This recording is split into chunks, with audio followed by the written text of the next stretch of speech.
Welcome to the crib. This is how we moved from London to our $4,000 a month apartment in New York.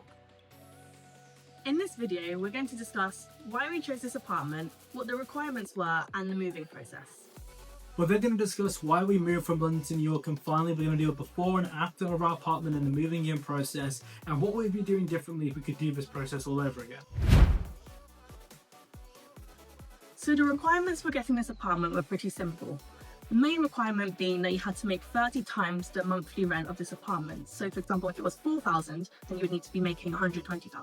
However, in the New York area, the general rule is to make 40 times the monthly rent. So for a $4,000 apartment, you'd need to be making $160,000. And that was the rule that we were following because we like to be a bit more conservative and safe. So the main reason we chose this apartment was its proximity to things. So though the title of this video is New York, this is actually Jersey City. We both work in the downtown financial district area of New York. The train station from our house to New York World Trade Center is about 7 minutes. So it's incredibly a short commute, which is great. And as you can imagine, in the Jersey City area, you get a lot more bang for your buck. You're getting 2 bedrooms rather than a 1 bedroom if we were moving directly to the city. Overall, the moving process is fairly streamlined. We used a company called Piece of Cake Moving who are absolutely excellent in delivering our service. We lived in a small town called Hoboken before where the streets are kind of small and there's a lot of walk-ups, so we managed to do it really efficiently. However, in general, sometimes you do need to get permits in order to have moving vehicles come in because they take up so much spaces on the side roads.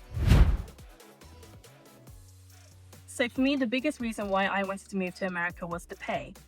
I work in the life science industry, and realistically, you just get paid 2 to 3 times more here than you do in the UK.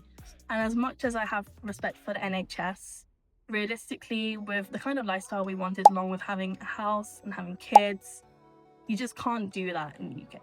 And kind of similar to what Annie was saying, the reason why we moved over was both the instability and also how stagnant the UK is.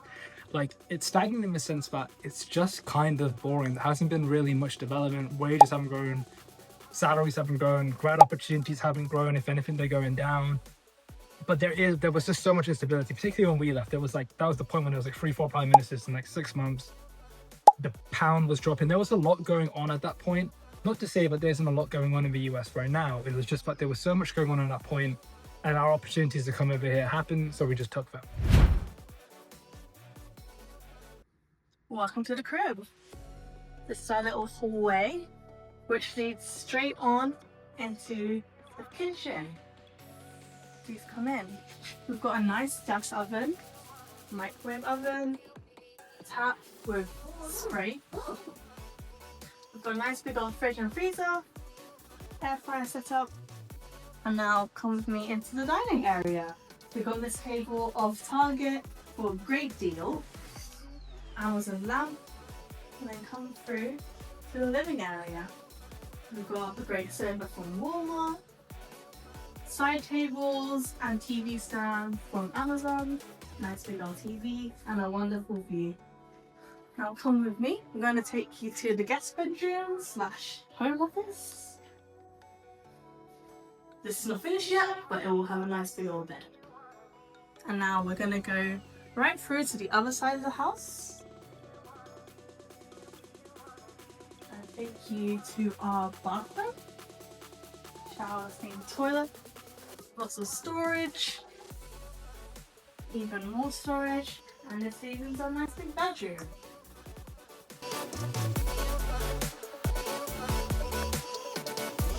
So now that we've done the whole experiences, here's some things we both loved that maybe we'd want to do differently if we did this all over again. So the main thing that I absolutely loved about what we did here was the apartment we actually chose, like the physical unit itself. We got something here which is definitely future-proofed.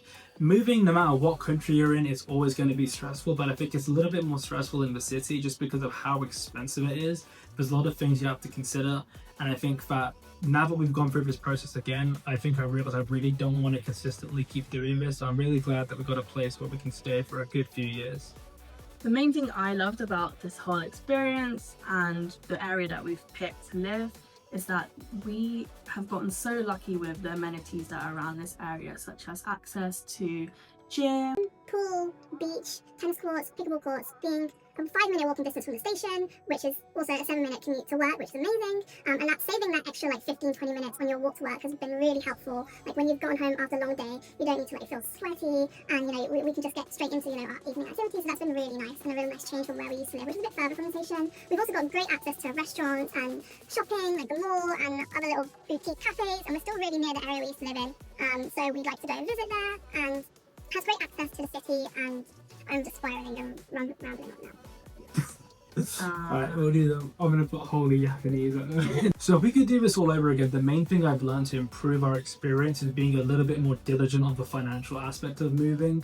I think that when we decided to move, we were pretty whimsical. We checked some rental websites and we saw that this apartment seemed like a little bit lower than market value, and we just kind of jumped on the apartment straight away. We didn't really have any objective context on are we actually getting a good deal or not, and that caused a little bit of anxiety if we're getting ripped off or not. Moving forward, I think what we've already started to do is pick out some of the buildings we really liked, and we're just going to check on them periodically every few months to see what the rents are like at different points of time. In New York, the real estate market is extremely different to back home in the UK because the prices fluctuate like crazy. Like genuinely, they can move 20 to 30% just depending on the time of year. Obviously, winter being a cheaper period, and we moved in the summer, which is generally a more expensive period.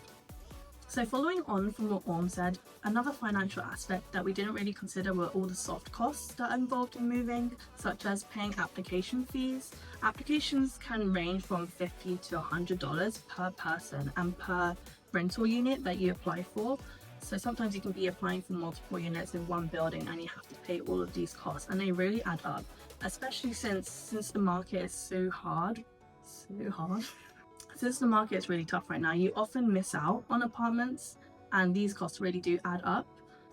So overall, I'd rate this whole experience a solid 8 out of 10. I really love the area and I love the apartment, but I wish we had an in-unit washer dryer. For me, I'd probably give it a solid 9 out of 10. I love everything, same thing. I love the apartment, I love the area. I just would have liked to have a second bathroom that would have really helped out. I hope you guys found this video informative and helpful. We look forward to making a lot more videos, and if you have any ideas for us, please leave a comment below. Thank you.